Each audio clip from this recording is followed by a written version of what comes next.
નમસ્કાર દર્શક મિત્રો, નેક્સસ ન્યૂઝમાં આપનું સ્વાગત છે।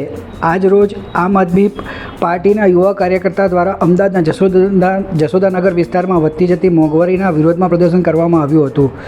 રોજિંદી જીવન જરૂરિયાતોની વસ્તુઓ, ગેસ સિલિન્ડર, પેટ્રોલ, ડીઝલ અને ખાદ્ય પદાર્થોના સતત વધી રહેલા ભાવોથી સામાન્ય જનતા પર પડતા બોજાને લઈને આમ આદમી પાર્ટીએ સરકાર સામે અવાજ ઉઠાવ્યો હતો।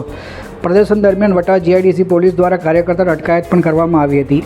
આ ઘટના પર આમ આદમી પાર્ટીના કાર્યકર્તાએ જણાવ્યું હતું કે લોકો આજે મોંઘવારીથી ત્રસ્ત બની ગઈ છે, પરંતુ સરકાર લોકોના પ્રશ્નો ઉકેલવાની જગ્યા પર વિરોધ કરનારાઓને દબાવવાનો પ્રયાસ કરી રહી છે।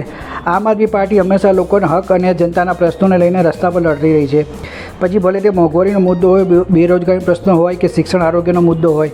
તેમણે આક્ષેપ કર્યો હતો કે સત્તાધારી પક્ષ લોકોના પ્રશ્નોથી ધ્યાન ભટકાવવા માટે વિરોધ કરનારાઓની અટકાયત કરી રહ્યા છે, પરંતુ આમ આદમી પાર્ટી જનતાના અવાજને દબાવવા નહીં દે અને લોકોના પ્રશ્નોને લઈને સંઘર્ષ ચાલુ રાખશે।